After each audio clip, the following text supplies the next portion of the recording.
Selamat siang. Sekarang dengan Pak Irman. Tunggu dulu lah Pak, sebentar ya. 2 menit, 3 menit. Saya dengan Pak Irman akan sedikit menanya berkaitan dengan porang Pak. Kalau tadi kan beberapa saya ceritakan porang menjanjikan Pak ya. Nah kalau berinvestasi gimana Pak? Mas masih menjanjikan Pak ya? Untuk investasi bukan sebagai petani. Masih menjanjikan ya. Jadi justru porang itu punya karakteristik agak unik dengan perkebunan lain. Kalau perkebunan sawit itu pabrik punya kebun 80%, petani 20%. Justru kalau porang itu terbalik. Pabrik punya mungkin 10-20%, 80% itu dari petani.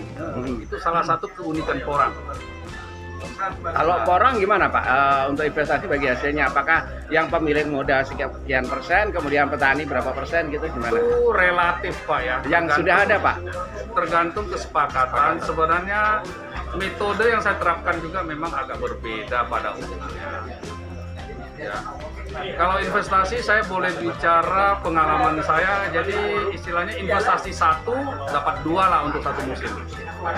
Misalnya ya 100.000 investasi di porang satu musim ya bisa lah dapat 200.000 kira-kira begitu.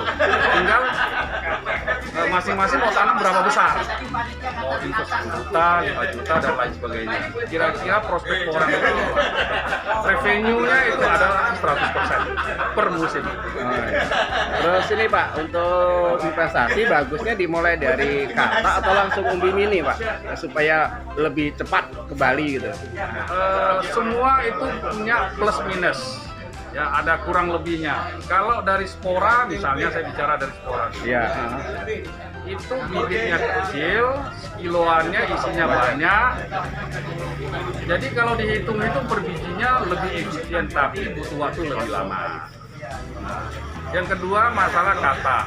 Kalau kata itu relatif sedang lah ya.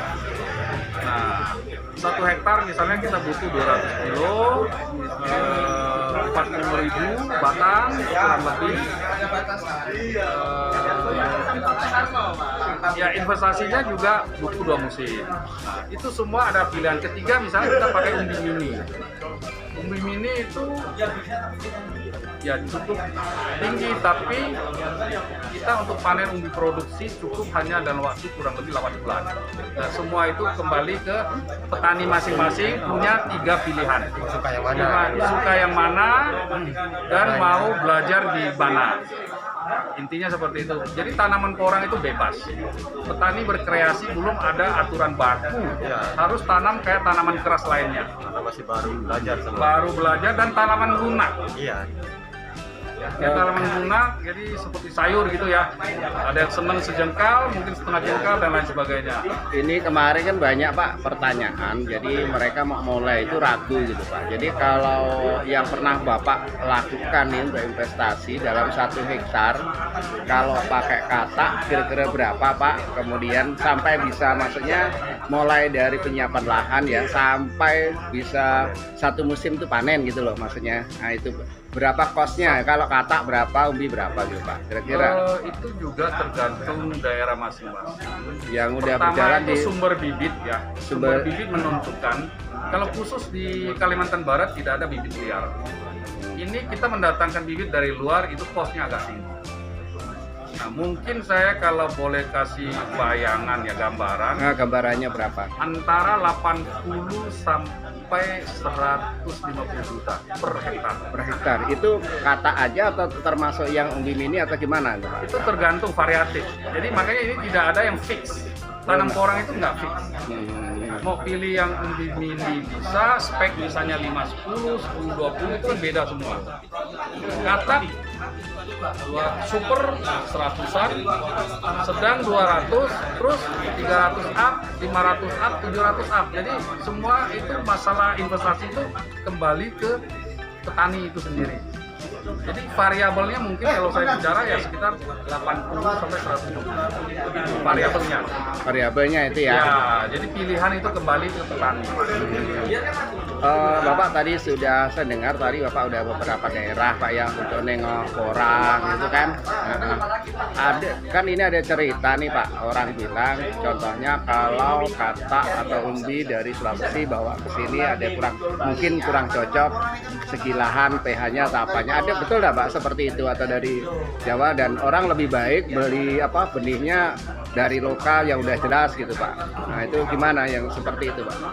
Sebenarnya kalau masalah pH itu kembali ke lahan setempat. pH ideal untuk orang itu 6 sampai 7. Nah, kalau dia rendah treatmentnya ya seperti apa? Kalau dia lebih harus apa treatmentnya? Ya, maksudnya treatment untuk pada saat eksekusi penanaman. Betul. Iya. Ya. Iya. Yang kedua, masalahnya bibit dari luar bagus tidak bagus itu banyak faktor yang menentukan. Kualitas bibit, kematangan bibit, transportasi, perlakuannya, packaging dan banyak faktor. Jadi kita kalau saya secara pribadi tidak berani mengambil satu kesimpulan bahwa dari A, B, C ini nggak bagus, dari sini bagus, tidak berani. Memang lebih baik karena kita di Kalbar tidak ada, lebih baik ambil kalau ada lokalan. Itu lebih baik. Idealnya ya Pak ya, idealnya ya yang udah jelas. Ideal, tetapi kan kita tidak ada. Iya. Iya. Tidak ada. Misalnya kita mau minta di sini mau sekian, tidak ada, pasokan terbatas. Karena kan kemarin gini Pak, ada gak selisih itu kan 50.000 ya di sini dengan di Jawa ada seperti itu maksudnya. Dia bilang, wah di sini mahal. Hah? Murah, selisih 50.000 Pak. Tergantung kirimnya apa. Saya kirim pesawat tuh tahun kemarin 76.000 Pak, itu ongkir saja. Iya, makanya dibilang gitu masih mahal. Saya bilang ya udah kamu beli aja di Jawa tuh. Kalau kirim mobil atau truk itu ada resiko. Saya pernah busuk 40% Pak. Nah kemarin ke Pak Sarno 100% ya Pak Sarno. Nah, Pak Sarno sudah melakukan, makanya sangat unik ini masalah 100%, makanya itulah dia tinggal cerita. kembali kita masing-masing memahami tentang karakteristik bibit orang. Ya, jadi sangat complicated masalahnya. Dalam orang itu kan sertifikasi cuma ada berapa masih ada cuma dua 2 bulan gitu. Oh ya, kalau masa edar 2 bulan beli sekarang mau tanam bulan singkatnya expired Pak. Iya, jadi ini nih. Makanya saya bilang cerita orang ini luar biasa banyak. Yang saya udah sering dengerin YouTube, dengerin teman-teman di sini nanam langsung ke lokasi, tetap ada celahnya yang kurang. Ada yang kekurangan yang ilmu memang belum saya dapat. Makanya hari ini alhamdulillah saya dapat ilmunya dari Pak Herman gitu. Ada yang belum pernah saya dapat dari orang lain seperti itu gitu. Menariknya. Orang ini emang unik menurut Bapak ini. Karena sertifikasi itu juga kalau cari awalnya beli sertifikat Pak. Kalau enggak kayak kita beli benih yang nggak bersertifikat, nanti untuk kedepannya tuh artinya kan ada juga yang lain. Dia bilang kan ada kurang. Kualitas gimana Pak? Kualitas mungkin dasarnya seperti ini. Yang pertama bibit itu harus dorman sempurna. Itu sudah kata kunci. Dorman sempurna kalau yang ada katak itu bisa dilihat itu di pangkalnya. Lepas sendiri rata dia tidak keriput. Itu salah satu visualisasi untuk melihat kualitas bibit. Yang kedua proses karantina. Itu juga menentukan. Yang ketiga pada saat kita kirim. Ya, kita kirim pengemasan, lama waktu transportasi itu juga menentukan. Tapi katanya ada juga kemarin saya dengar dalam satu box tuh ada juga yang penporang. Iya, jadi ada ini subat yang banyak terjadi. Ada subat. Kita positif thinking Pak. Ya, karena itu 1 kilo ada yang 1.000 Pak. Kita anggap saja silap Pak. Selama persentasinya misalnya di bawah 5%. Kita anggap itu karena ini kerjanya manual Pak, kita harus memaklumi kondisi. Ya mungkin kalau dalam tanda kutip bisa sertifikasi pun aturan juga gitu. Untuk yang lain cuma yang 5% masih lulus, belum lulus. Ya karena saya lihat lapangan Pak, saya bicara itu fakta lapangan. Kalau kita mau green 100%, orang nggak sanggup. Sanggup pun harga sangat mahal. Atau manusiawi Pak, mungkin 100%. Masih ada error. Betul. Karena dia tidak bisa saring pakai mesin Pak. Jadi ini saya pengalaman termasuk di kebun Pak Irman yang belakang itu Pak ya. Terus di Sanggoledo, terus di beberapa tempat memang ada campuran suwaknya. Begitu tumbuh itu ada. Sertifikasi Pak. Ada dia. Dia pakai saja dulu ya. Hah? Oh iya boleh siap-siap. Makasih ya. Ya Pak, kita mau jalan. Iya, makasih ya Pak Irman. Kita bel-bel Pak ya. Oke. Oke Pak, makasih Pak.